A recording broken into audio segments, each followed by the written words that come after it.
What's going on, Tamers? It's me, guy who speed ran the Kaiju number 8 manga in like less than a week. No cap, that's a really good series. It's a shame that it's bi-weekly. But anyway, this is not an anime report video, it is a meta report video for the EX07 Digimon LIberator set, which just released over here in Japan. Good news is we have a lot of events that happened this week, which means we have a ton of data to pull from. Interestingly enough, this set has been received differently than other EX sets in the past. Stay tuned to learn why as we take a look at some event results, a couple of key takeaways, and a close look at some of the decks that topped over the course of the past week. As we dive into our first week's results, EX7 released with a lot of really strong cards. Things like the new Hexablaumon, who has the Ice Cloud ability, as well as both of the Link's Dragons cards, which are just incredible level 6s for what they can do. These cards seem great on their own, but trying to make entire decks out of them has proven quite a challenge for a lot of players. Because of that, there are two competing strategies right now in the game. Either A, ignore the new cards entirely and just run with things that have been strong in the past, things like Imperial Dramon, Numamon, etc. The other idea was to take these really strong cards and to slot them into already existing decks. Things like Grace Nova,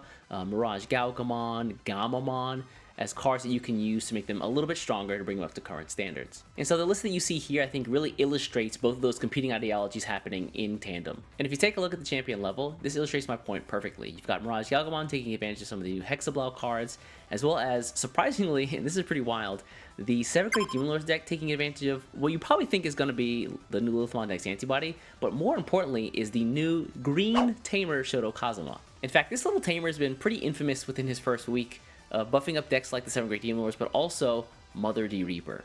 It turns out that his ability to give a Digimon blocker and piercing is not related to type or color at all. In fact, it is a free imbuing of effects to any Digimon you have on your board. That's really great on turn 2 if you have a Mother D Reaper out there somehow. Go figure. And while a 15k DP invincible blocker by turn 2 might seem a little problematic, it's really funny that of all decks it really hurts, it's Yellow Vaccine, who has really not a lot of ways to get over 15,000 DP in a single turn. And so now we're stuck in this really funny situation where you have to choose, who do we punish, like the Yellow Vaccine players or the Mother D Reaper players? And honestly, no matter who wins, we all still lose. One other really interesting observation that's coming out of this week's events is that Grace Nova has found this really good spot of just using the Grace Nova engine to get to any of the really good level 6 cards from the EX7 set. Both of the Link's Dragons work because they can both digivolve from red, as well as Hexablaumon can work, and so you're seeing a lot of cases where it's like the lower end Grace Nova cards, and then the top end is just like this spread of pretty much anything, like everything from Mirage Galgamon cards to Hexablaumon cards to Link's Dragons I mentioned before, and beyond that. I think it'll be really interesting to see these next couple weeks how the Grace Nova engine develops and to see what comes out of this as far as the, I guess, more optimized versions of those lists. The first list that I want to take a look at this set is got to be the protagonist and the poster boy for this set, Zafagamon. Previously, we did get the Zafagamon starter deck that had some fantastic cards in there, but as a whole was not able to compete and keep up with things like, Ancient Garurumon, as well as Numamon or Magnamon X. Luckily, the EX7 cards are here to fill in the gap and shore up some of the deck's weaknesses. The early game will have you finding your pieces and getting down your tamers as quickly as possible.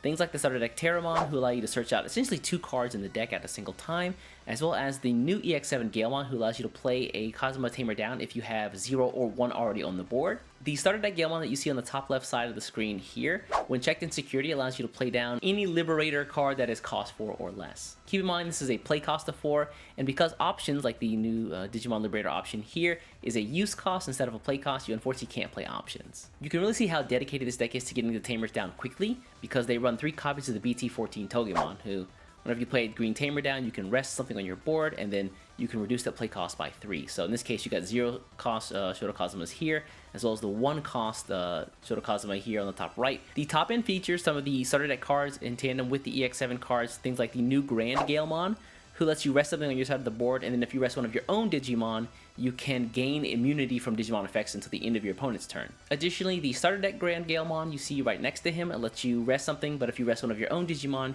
you can play a 3k or lower DP bird Digimon on your side of the board. This functions really well in tandem with the promo Terramon card you see right here. I'd love to see maybe 1 or 2 more copies of this card on the deck, but I guess they felt that 1 was just enough.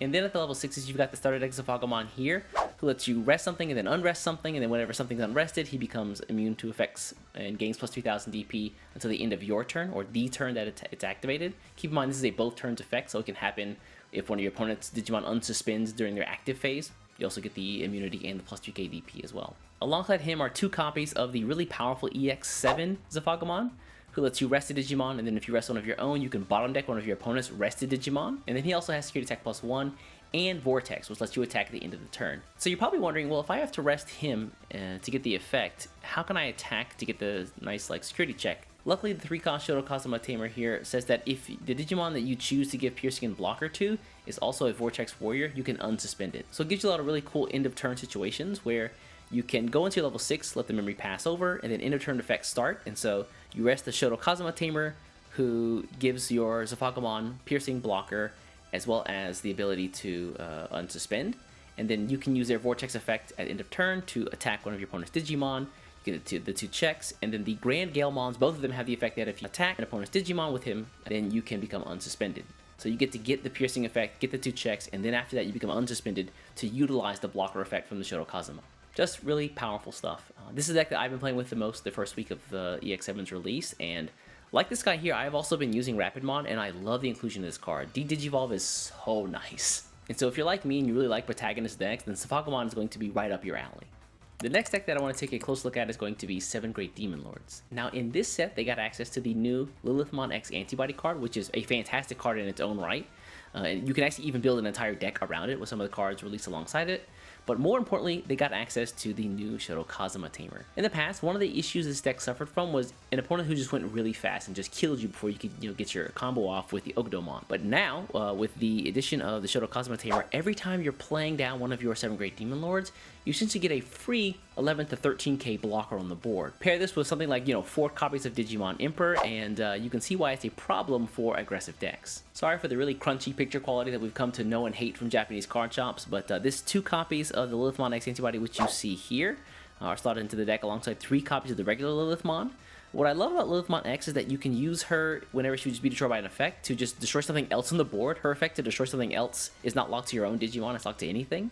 And then if it's your opponent's turn, you can just trash security, which means she's a great way to do chip damage. Also, just to clear up a few maybe difficult cards to see here, you've got 4 copies of Lucamon, 4 copies of Lucamon Fall Down Mode, the new one, as well as 1 copy of the old, 3 copies of Lilithmon, as well as 3 copies of the new Creepymon, 3 copies of the new Beelzemon, and then 2 copies of the new Leviamon, alongside 1 copy of Leviamon X and 2 copies of the old Leviamon here. Also, these 2 level 4s which you see here are Porcupamon and then 2 Ogdomon, fully blinged out with these super duper alt arts, and then 1 copy of Ruin Mode. All in all, giving this deck access to a blocker every single turn, and the very powerful removal and chip abilities of the Lilithmon X Antibody are all that it needed to come back to relevance. And finally, for this week's YouTube channel member showcase, we're going to be taking a closer look at an EX7 Link's Dragons deck. This deck was voted on by our champion level and higher official YouTube channel members, and if you'd like to vote on decks that you'd like to see in future Meta Report videos, consider becoming a YouTube channel member for these kinds of perks and more. But actually looking at the list here, the deck is pretty straightforward.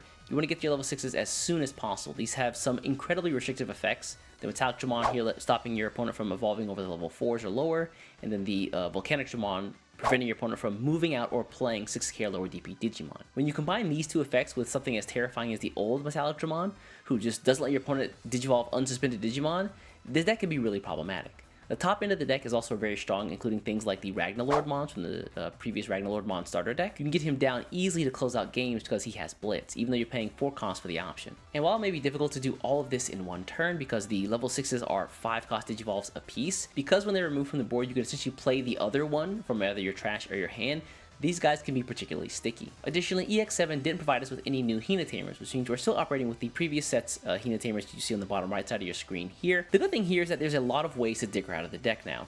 When you have so many card draw level 4s and level 3s, things like the Jazzardmon here, as well as the Vorvamon you see on the bottom left, alongside both level 3s in the Jazzamon and the Vorvamon here. The great +1 about the level 4s in this deck is that if you have 1 or less Hina Tamers on the board, by digivolving into them, you can play another one. This means you can essentially get down 2 Hina Tamers for free. The level 5s as well are a great mix of offense and defense whenever you get to your level 6s or level 7s, considering the Lava Garidamon gives you security attack +1 in inheritance, and the Jazzarihimon lets you redirect attacks into your Digimon. And then finally, some really nasty restrictive option cards in things like Crimson Blaze, which you see here, the 3 copies of, to stop your opponent from playing Digimon by effects, and roasting all of their 6k or lower DP Digimon on the board. And finally, cards like Kongo, which prevent your opponent from recovering security, as well as making attacks on your security with 7 cost or lower Digimon. And so with a deck that can amass cards very quickly, play down their Hina Tamers for very cheap, as well as get down and have some really sticky level 6s on board, you can see why this would be a pain to fight. And so with that, we're going to wrap up the first week of events for the EX07 Digimon LIberator set for Japan and the rest of Asia. Personally, I'm having a ton of fun with the new Zafagamon deck, but let me know what decks are you folks interested in or looking forward to, or playing yourselves in the comments below. And finally, I want to give a big shout out and a big thank you to our official YouTube channel members. Thank you guys so much for all of your support, and remember, if you'd like to vote on decks to be shown in future Meta Report videos, consider becoming a YouTube channel member yourself. Anyways folks, I gotta go speedrun the Kaiju number 8 anime. I'm gonna get out of here. Before you get out of here, do me a favor, hit the subscribe button, and I'll catch you in the next one. Take care.